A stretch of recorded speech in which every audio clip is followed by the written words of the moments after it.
some cases, tinotorture, binubugbog. Kahit na walang kasalanan, napapaamin yung suspect dahil binubugbog eh. Whether ikaw ay suspect o hindi, pag nagtanong, ang susuplado ng mga pulis, I want that conveyed sa para maging patas naman kasi naging selective tayo pag yung, di ba? Pag yung sa mayaman, merong special treatment. Pag sa mahirap, madaling makalawit at madaling ma-violate yung kanilang mga karapatan. But then before my opening statement pertaining to the body-worn camera, I would like to make some comments. As a matter of fact, would commend you to what you did say a while ago pertaining to the air support and the subsistence allowance for the inmates or dun sa mga tinatawag na persons deprived of liberty. Una nun sa persons deprived of liberty, I'm happy to know na tinaasan yung budget. Kasi in the past, I've heard na napakababa yung budget na binibigay para sa pagkain ng mga inmates na under sa BJMP. In fact, I've received complaints also na kinukurakot yung para sa pagkain ng mga inmates. Maliit na, kinukurakot pa.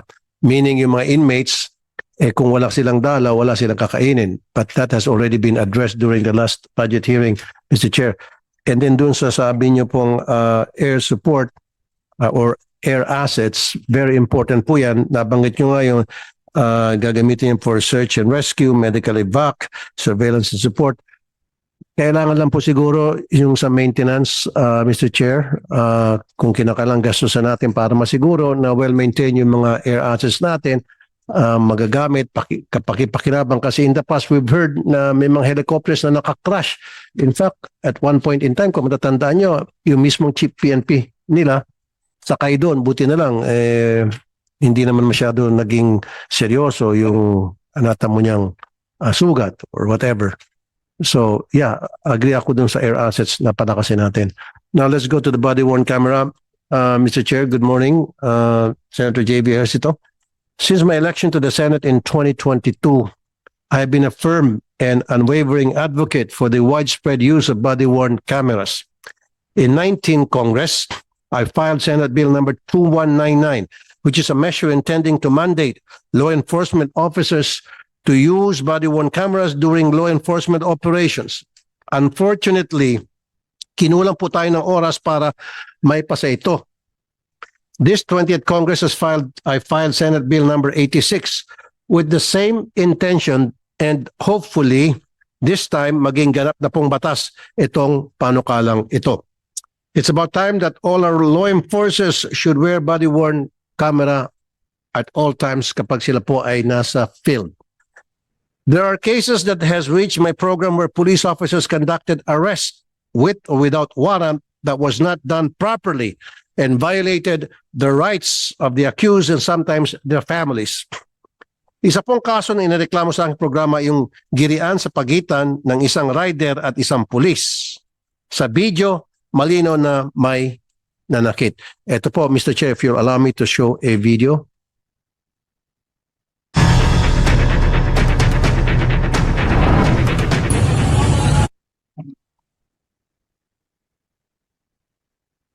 Mr. Chair, luma na siguro yung mga equipment natin sa Senate, kailan palitan na, kahapon ganitong problema ulit na encounter ko.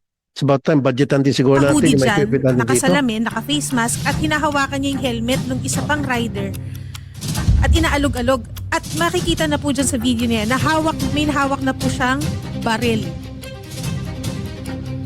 Nakababa po ito, no? Nakababa yung baril. Okay. At nagkukos na po ito ng traffic.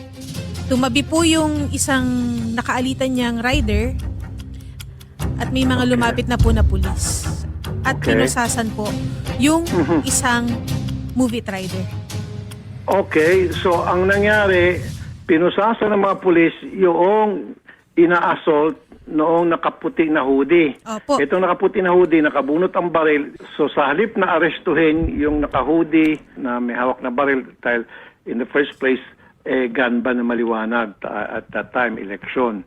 So So bakit hindi yun ang inaresto? Ang malaking tanong, bakit ang inaresto pa yung inaagrabyado, yung ina-assault na rider? Tama? Yes po. Okay. Major Ines, magandang hapon po. Okay na siguro?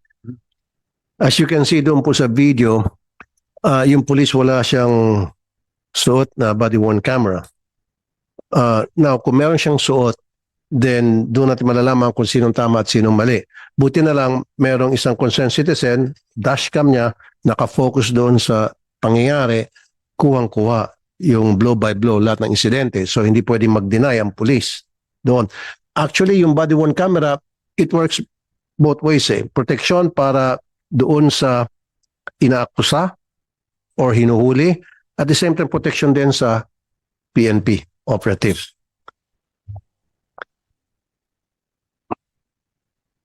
Isa pa pong kaso inilapit sa akin na itong tinatawag na police station modus. Ang estilo po, imbitahin ka sa presinto.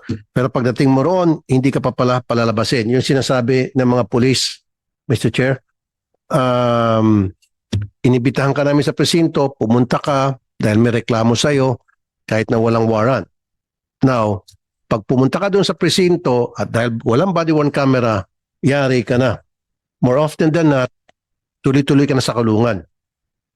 Kasi pwede ka nilang sabihan na resisting arrest, pwede na sabihin na nanakit ng pulis, gagawin ka na kung ano ng istorya. Pero kung mayroong body-worn camera, maiwasan po yon. Maraming beses na po gano'n na nangyari na sinasabing sumunod ka sa presinto, imbitahan ka sa presinto, at kapag sumama ka sa presinto, 9 out of 10, tuloy-tuloy ka na sa kulungan. Kaya palagi ko ina-advise sa mga nakikinig sa programa kung nanonood, na pag walang warrant at nag-invite sa inyo sa presinto, you have the option of not agreeing to the invitation of that policeman, whoever that he is. May isang incident sa Taguig na kung saan mahinahabol ang mga pulis na humantong sa panglulusob nila ng 5 bahay. Sinipa ang pinto at tinutukan ng baril ang mga residente. Ang paliwanag ng mga pulis, hot pursuit daw yun. Again, wala na naman body-worn camera. Kung meron body-worn camera, then magkaalamanan kung tama ba yung ginawa ng mga pulis, kung sumunod ba sila sa procedure o hindi. Meron ba tayong video?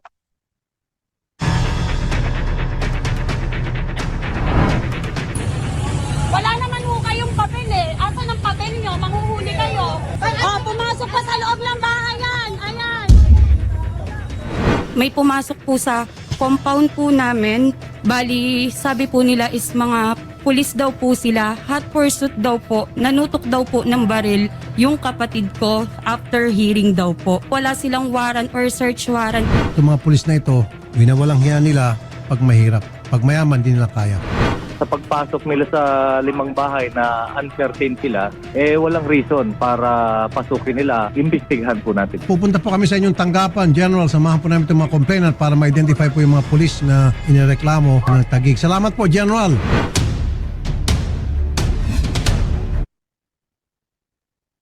So, again, doon sa video na yon, Mr. Chair, lumusob na naman yung mga pulis ng wala na ang warrant, wala pang body-worn camera. Now, lalabas yun kung walang nag-video sa members of the family na nire-raid yung kanilang bahay, then it will be he said, she said. Kasi walang body-worn camera yung police. Sasabihin ng police, mali yung pinuntahan namin bahay. Pwede pang kasuhan ng direct assault. I had so many cases na ang palaging laban ng mga pulis, Mr. Chair, tulad sabi ko, pag sinabi sumunod ka sa presinto, pagdating na presinto, hindi ka nalalabas. Kasi sasabihin ng pulis, nanlaban, nanakit yung taong inimbitahan nila. Nabaliktad. So with the body-worn camera, may iwasan na po natin ang lahat na ito. Now, Mr. Chair, thank you. With your indulgence, tuloy ko na po yung mga katanungan.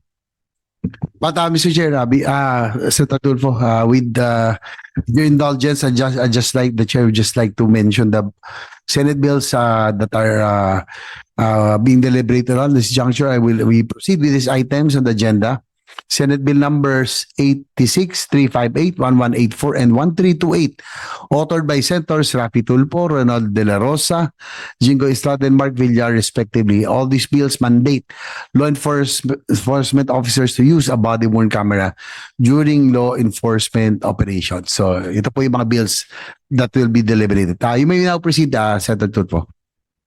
Yeah, mabalikan ko po yung sinasabi ko na palaging ginagamit ng mga pulis gasgas kapag gusto na talaga nila magpakulong ng isang suspect o isang taong inibitahan nila sa presinto ng walang warrant of arrest. Direct assault. Kaya nga po gumawa ko ng batas tungkol dyan na hindi na pwedeng gamitin yan. Gasgas na gasgas. These gentlemen here from the PNP, they know that.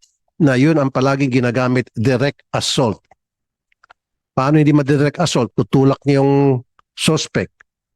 Upakan niya, sampalin niya, sipain niya. Siyempre, sasangga yung suspect. Pag sumangga, nasagi yung kamay ng pulis, direct assault agad yun. Kulong na agad yung taong dinalan sa presinto. With the body-worn camera, maiwasan lahat po ito. Kaya lang, Mr. Chair, kailangan magkaroon ng intense training ang lahat ng mga pulis na susuot ng body-worn camera. Intense training when it comes to how it is being used and how it is being maintained. Kasi kung walang training kung paano gamitin at paano i-maintain, useless din. Kasi ang sasabihin, at the end of the day, sabihin ng police, hindi gumagana, sira, pumalpak ang battery, etc. So dapat nandun sa batas na ginawa ko, Mr. Chair, bago suotin ng police yung body-worn camera, he has to make sure, he or she has to make sure na yung camera ay gumagana. At yung camera na naka-assign sa kanya dapat well-maintained. So ang tanong ko ngayon sa PNP, ano bang klaseng body-worn camera ang na-acquire ninyo at magkano? Can anybody answer the question? Good morning, General Honorable Soriano? Senator Rafi Tulfo, sirs, and of course our chairman from the PNP. Before we answer that, Your Honors, if you may, can you please allow us to read the opening statement from the PNP? Okay. Thank you, sirs. First, sir, I would like to inform this honorable committee that our Chief PNP is at this very moment rendering his traditional New Year's call to the SILG. That's why we are representing our chief, Your Honor, sir. To the honorable members of the Joint Senate Committee on Dangerous Drugs and Finance, led by its chairperson, the Honorable Joseph Victor J.B. Ejercito, sir. Honorable Rafi Tulfo, resource persons, other guests, good morning. The Philippine National Police expresses its appreciation for the opportunity to participate in today's joint hearing on the legislative proposals on the use of body-worn cameras during law enforcement operations. These measures reflect an important national conversation on transparency, accountability, and public trust principles that are fundamental to modern policing. We acknowledge the intent of Senate Bills number 86, 358, 1184, and 1328 to strengthen institutional safeguards during police operations, protect both our personnel and the public, and ensure the evidentiary procedures meet the highest standards of integrity. In particular, the use of body-worn cameras may be set as a general rule for law enforcement operations, subject only to narrowly tailored exceptions for covert operations, such as buy-bust operations where advanced visibility of recording devices may compromise operational security and safety of our personnel, Your Honors. We highlight the importance of clear operational guidelines that will allow our frontline personnel to use these devices without compromising officer safety or the tactical requirements of the operations. Nevertheless, the PNP remains committed to working with this honorable committee to refine the framework in a manner that is implementable, technologically sound, and responsive to the realities faced by our law enforcement units on the ground, Your Honors. We are ready to provide the Senate with data operational insights and recommendations drawn from our previous deployments and pilot implementations of the body-worn camera, Your Honors. Lastly, Your Honors, we reaffirm that transparency and accountability are essential pillars of a professional police organization. Any measure that strengthens these pillars will, while ensuring of operational viability, is something that the PNP is prepared to fully support. Thank you, Mr. Chair. And Mr. Chair, to answer your Yeah. question, please answer my question. Magkano po yung per unit ng body cam and how many body-worn cameras do we have that the PNP have procured so far? Yes, sir. The existing number of BWCs procured in 2019, Your Honors, number to around 2,200. 2,200. Yes, sir. Originally purchased, sir, 2,696. The 2,600. 2,696, Your Honors, So, in 2019. What happened to the 400?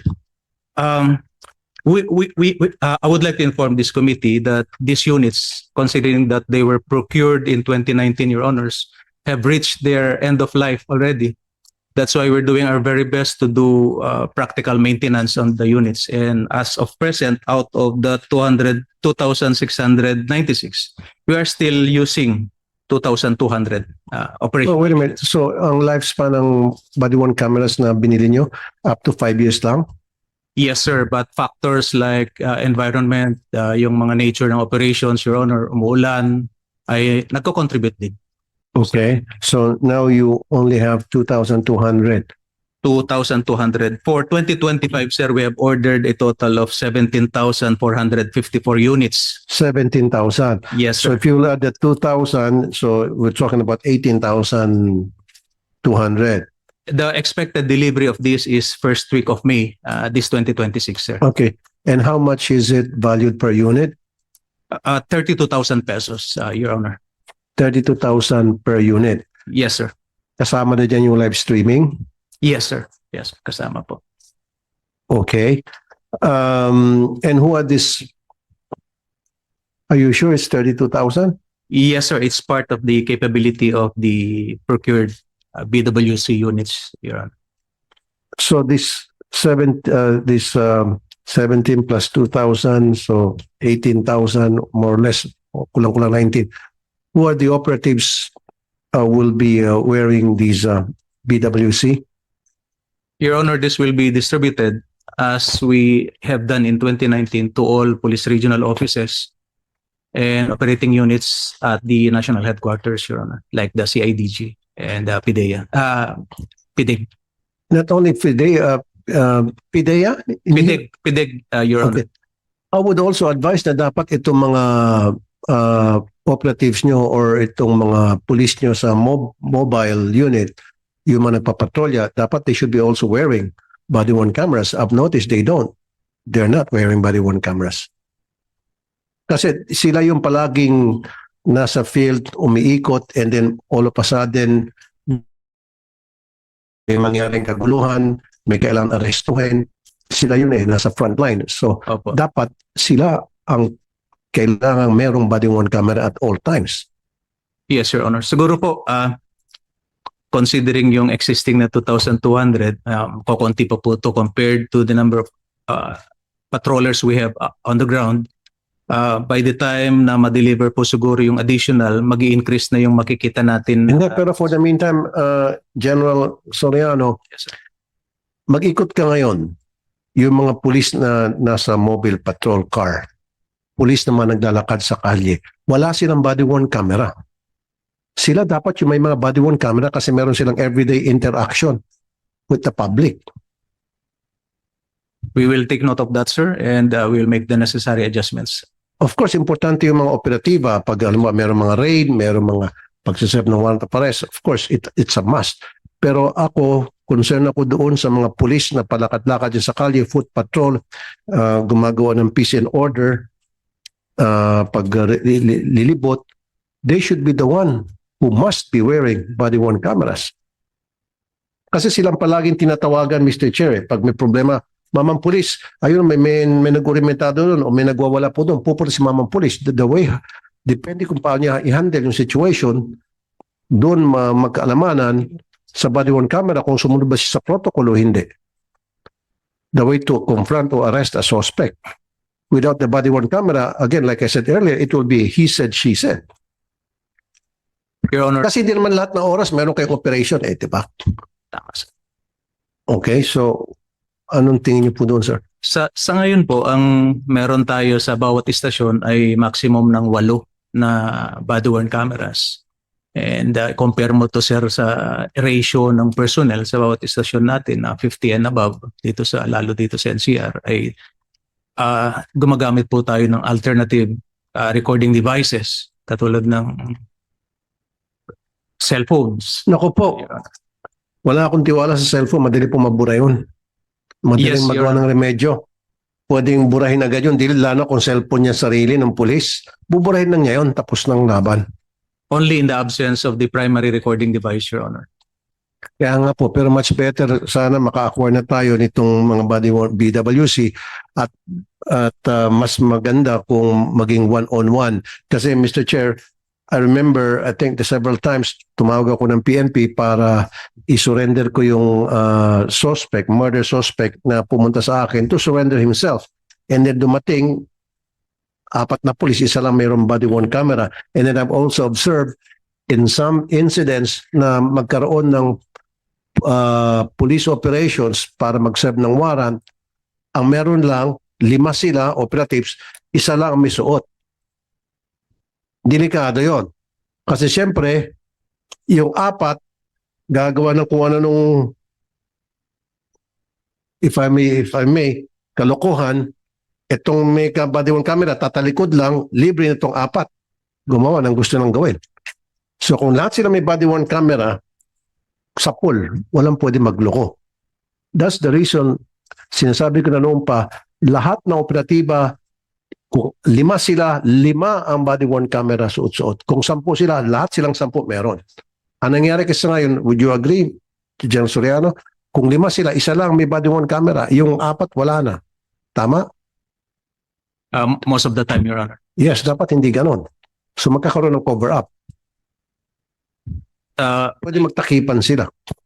Naintindihan po namin yung sentiment nyo, Honorable Senator Tulfo, sir. Yun po ang gustong i-address ng mga procurements natin, especially this last 2025. We're just awaiting delivery. And we're looking at procuring a total of 90,000 units until 2028, Your Honor, para po magamit katulad ng sinasabi niyo pong ideal na situation during patrols. Well, with the indulgence of Senator Tulfo. So yung target natin is additional, maging 90,000 total for 2028. Kasi for 2026, I understand that the DLG indicated that there is a plan to procure an additional 34,000 for 2026. Tama ko ba? 2026, 34,000. So additional dun sa 70,000 na will deliver, tapos we will procure another 34,000. So tama, no? And then ang target natin is 90,000. Just confirm it lang, General, up to 2028 para yung target na maabot yung sinasabi ni Senator Tulfo na 1:1 ratio for body-worn cameras para sa lahat ng active duty personnel ma-active natin.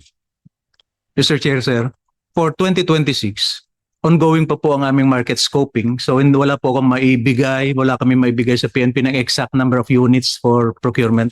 So nagma-market scoping pa kami as required under the new Government Procurement Act, Republic Act 12009, Your Honors. Pero ang gusto kasi namin malaman ako, General,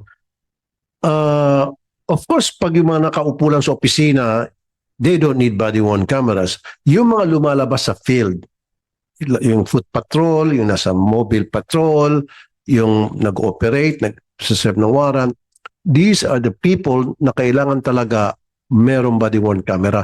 Ngayon, ang tanong ko sa inyo, General, sabi nyo 17,000 body-worn cameras are set to be procured, right? Set to be delivered this May. Set to be delivered this May. How much is the total amount of these body-worn cameras? Itong 17,000. How much is the total amount? Ang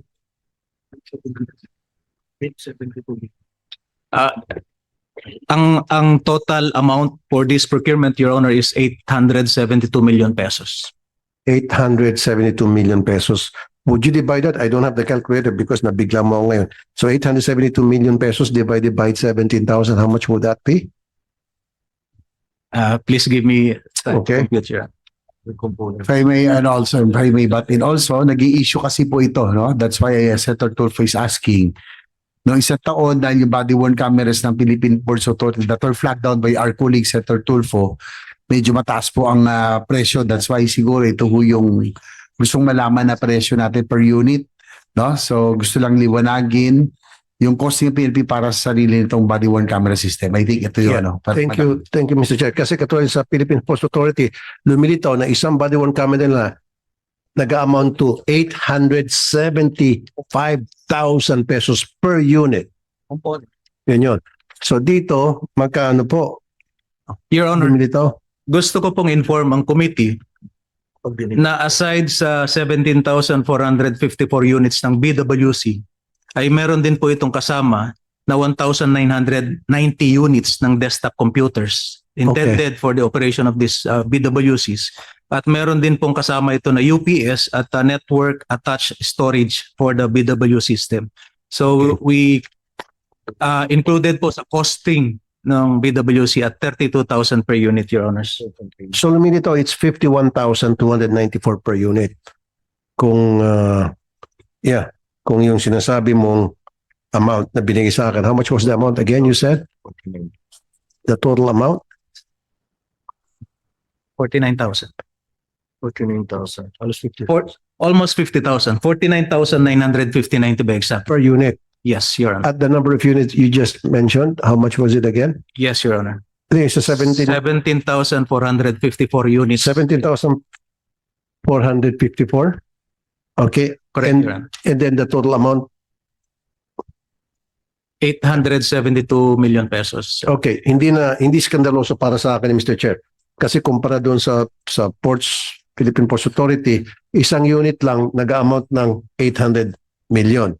Ito, more or less, mga nasa 50,000 per unit. Okay na, kasi marami mga add-on. Yes, sir. Wala tong live streaming. Meron, sir. Pag may operation lang. That's correct, sir. Okay. Now, paano yung, sino yung responsible sa custody nito? After na halimbawa,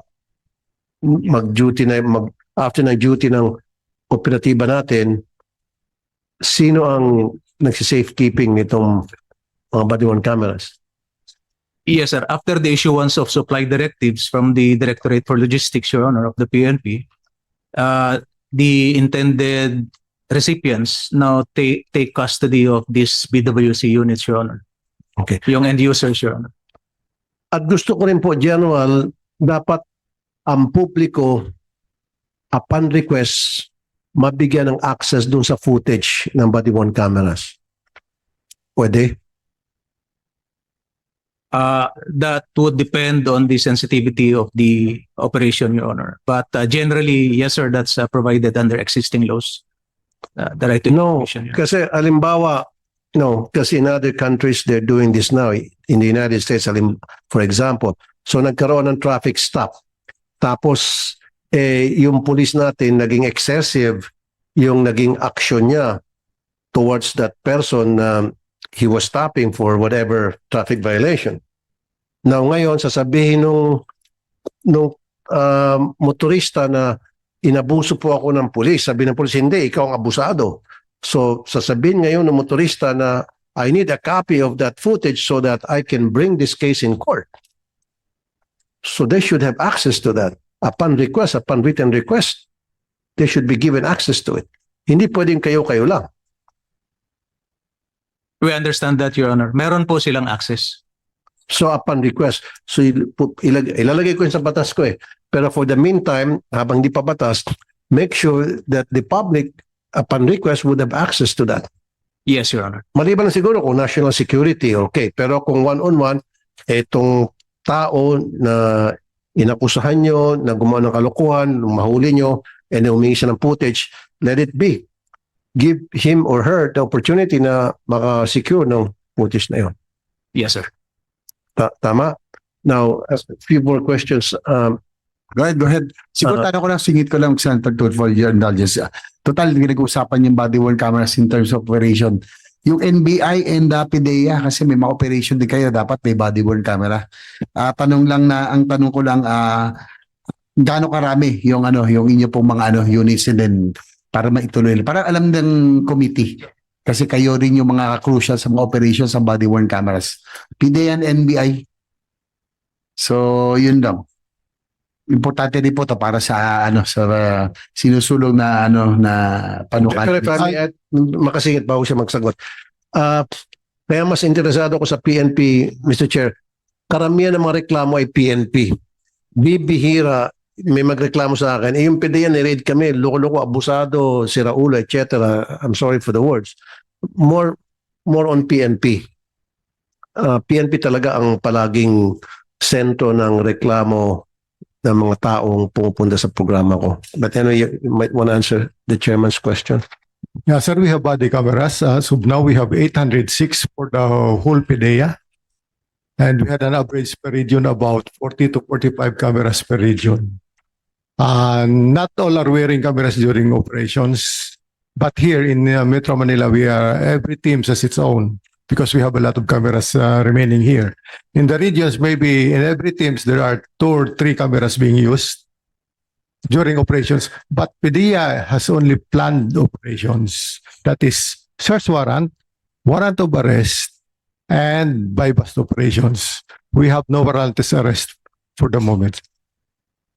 Okay, proceed. NBI, quickly lang para maituloy na ni Senator Tulfo because he has a hearing to another hearing. Sige, Attorney Demetria. Mr. Chair, I am not sure as to the number of the body-worn camera, but rest assured that we are complying with Admin Matter 210608, sir. In Again, all our operation. again, Mr. Chair, wala akong mareklamo na tangkap sa NBI na nag-operate sila at may pang-abuso. Kung meron man bibihira, more on sa PNP. Kaya I'm going to concentrate my questions sa PNP, konti na lamang. Pero mag-segue muna ako sa body-worn cameras. Nasuggest ko na ito several chief PNPs ng nakaraan. Yung pagkakaroon ng CCTV sa mga presinto ng PNP, especially sa mga jail cells. Of course, pwera dun sa mga CR nila. Kasi karamihan, Mr. Chair, sasabihin, nagbigti, binugbog, napatay. Huwag ka, pupunta dun yung inmate, okay, malusog, walang problema. Kinabukasan, nagbigti raw at ang daming pasa. Palagi nangyayari po yun. That's why I suggested dapat sa lahat ng jail cells ng PNP merong CCTV, whether pang lalaki o pang babae. In some cases, pag sa babae naman, nire-rape, minimolestya. In the absence of the CCTV, dapat pati doon sa inyong investigation room, meron din dapat CCTV na habang iniimbestigahan yung suspect, nakikita how it's being investigated, how it's being done. Kasi in some cases, tinotorture, binubugbog. Kahit na walang kasalanan, napapaamin yung suspect dahil binubugbog eh. Natutupad na ba yun? Meron na bang mga CCTV sa mga areas, of course, strategic areas sa lahat ng presinto, particular na sa jail cell, pati doon sa pagbablatter. Kasi, Mr. Chair, pagdating sa blatter, whether ikaw ay suspect o hindi, pag nagtanong, ang susuplado ng mga pulis, ikaw na nga magreklamo, pag tinanong ka, para kang inimbestigahan, yung iba natatakot, umatras na, ba't pa ako magreklamo? Habang ako'y tinatanong, parang ako yung suspect, alis na lang ako. So, kailangan ng CCTV dyan sa blatter section. Tapos sa mga jail cells, meron na ba? Wala.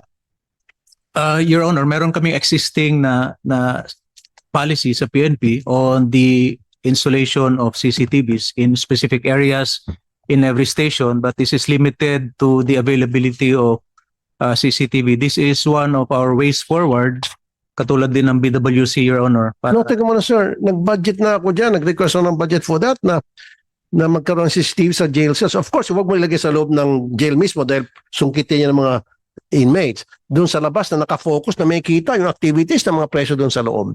Sa ngayon naman, Your Honor, karamihan meron sa... Huwag karamihan, dapat lahat meron. Kasi I think last year, may namatay na naman na inmate. At sinabing nagbigti. Pumunta sa programa ko. Paano nagbigti? Ang daming pasa sa paa.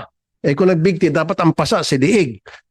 Ang pasa sa binti, sa dibdib, sa ribs. O, ibig sabihin binugbog.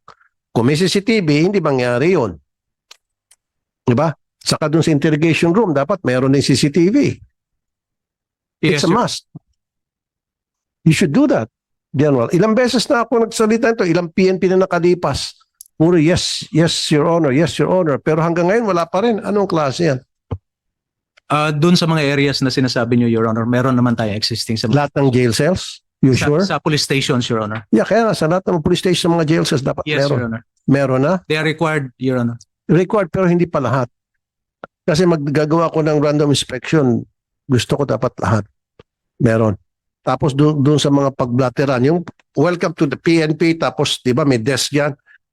I want a CCTV in place para makita natin kung paano nag-handle yung mga pulis natin doon sa mga pupunta sa presinto. It's either para magreklamo o sila ay pinoprocess bilang suspect. At saka doon din sa investigation room, I want a CCTV para makita how the suspects are being handled. Kasi pwedeng bugbugin, pwedeng torturein para mapaamin kahit walang kasalanan. At saka yung sinasabi ko, pati jail cells ng mga babae, ha, hindi nyo hinahalo yung babae at lalaki sa sa presinto pag may mga sa mga jail cells ninyo. Magkahiwalay babae and lalaki, right? Tama po. Right, okay. Now, kailangan ko rin sa parking. Kasi in some cases, Mr. Chair, doon sa parking kinukulata yung mga suspect eh. Kasi madilim. So, well-lighted dapat yung parking. Not only that, sa impounding din. Kasi yung parking din nila, ginagawang impounding yan eh, mga suspect. Tapos doon, kinakatay, nakakaya yan, General, sa loob ng presinto niyo mismo sa compound, kinakatay yung mga kotse na na-impound. Wala na. Pag-claim na nung, after na-clear na sa korte, kiklaimin na nung tao yung kanyang kotse o kanyang motor, katay na. At nakakaya yon. Pero kung may CCTV at well-lighted, may iwasan po yon. Okay, General, maasahan ko ba yan? Yes, Your Honor, we commit to address all your concerns and naintindihan po namin at kasama nga po ito sa existing policy ng PNP. At in our ways forward, ito po ay fully ma-address ng Philippine National Police, Your Honor. Okay, and last na lamang po. Thank you, Mr. Chair. Now, ni-request ko rin sa mga nakaraang PNP. In fact, General Torre went to my office at that time when he was still the chief PNP and I told him about this policy na dapat baguhin, even the NAPOLCOM, and I was visited by the NAPOLCOM commissioner last year as well. And I told him na merong polisiya ng NAPOLCOM or from the PNP and NAPOLCOM na kapag meron isang suspect na nahuli at siya ay minagshot, hindi pwedeng i-release ng pulis hanggat hindi siya ma-convict. I said, that's bullshit.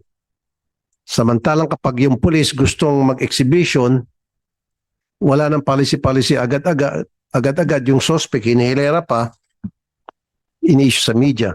Ang purpose ko naman kasi, Mr. Chair, para magkaroon ng awareness na itong si Juan de la Cruz na nanggahasa o itong si Juan de la Cruz ay magnanakaw, na reklamo at siya po ay na-process na-inquest na, ito yung mukha niya. Ano bang masama doon kung hingi tayo ng picture? Can you change that policy? Kasi bigyan tayo example, kahapon lang, yung sa flood control, o isang araw, o naglabas agad kayo ng mga picture ng mga suspect na hindi pa convicted.